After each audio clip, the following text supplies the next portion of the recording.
Assalamualaikum warahmatullahi wabarakatuh. Nama saya Firdaus Azami dari kelompok 7 kelas B3 akan mempresentasikan materi tentang sampel dan cara penarikan sampel dalam mata kuliah penelitian kuantitatif.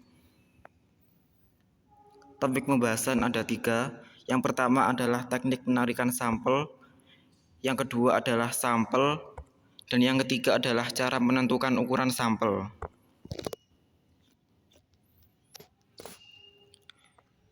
Materi pertama adalah pengertian sampel.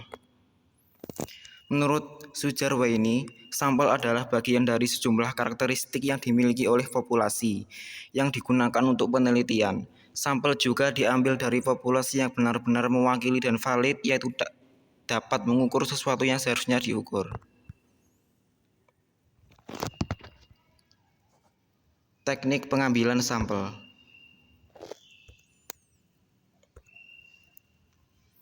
Teknik sampling adalah merupakan teknik pengambilan sampel untuk menentukan sampel yang akan digunakan dalam penelitian kuantitatif. Selanjutnya adalah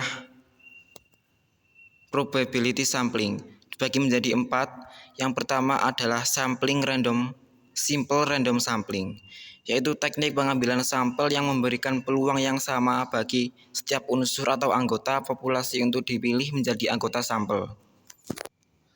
Yang kedua adalah proportionate stratified random sampling, adalah teknik yang digunakan apabila populasi mempunyai anggota atau unsur yang tidak homogen dan berstarta proporsional. Yang ketiga adalah disproportionate stratified random sampling,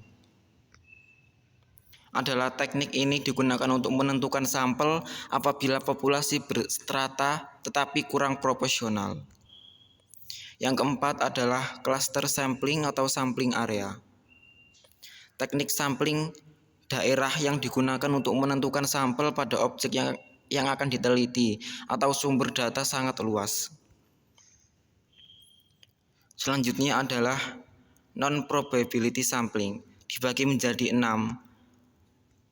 Yang pertama adalah sampling sistematis, adalah teknik pengambilan sampel berdasarkan ukuran dari suatu anggota populasi yang telah diberi huruf atau nomor huruf.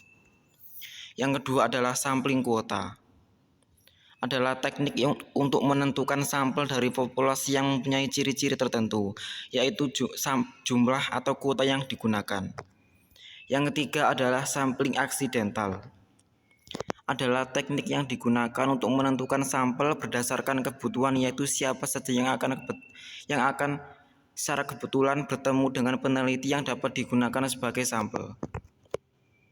Yang keempat adalah sampling purposive, adalah teknik yang digunakan untuk menentukan sampel dengan pertimbangan tertentu, misalnya penelitian tentang makanan.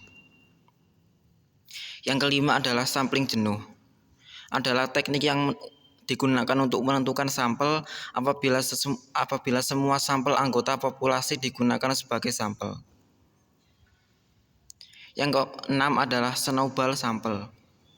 Snowball sampel adalah teknik penentuan sampel yang mula-mula jumlahnya kecil, kemudian menjadi besar dalam penelitian kuantitatif. Selanjutnya adalah cara untuk menentukan ukuran sampel. Membahas masalah ukuran sampel, maka dapat dikemukakan suatu teorema tentang variabel tunggal atau unvariat, yaitu teorema limit sentral yang menyatakan statistik rata-rata mempunyai distribusi normal untuk ukuran sampel yang mendekati tak terhingga. Penggunaan jumlah sampel yang berbeda dari populasi yang sama tidak menghasilkan perbedaan yang berarti. Hasil dari sampel yang ada hanya 2% tidak jauh berbeda dengan hasil yang menggunakan sampel 10% dari populasi. Selanjutnya adalah kriteria dalam menentukan ukuran sampel. Ada 4. Yang pertama adalah ukuran sampel tidak dihitung sebagai persentase tertentu sebagai ukuran populasi. Yang kedua adalah tidak ada rumus ukuran sampel yang sederhana dan berlaku secara universal untuk tiap rancangan studi. Yang ketiga adalah tiap rancangan studi umumnya memiliki rumusan perhitungan ukuran sampel yang berbeda. Yang keempat adalah tidak semua rancangan studi memiliki rumusan perhitungan ukuran sampel yang sederhana dan mudah diaplikasikan.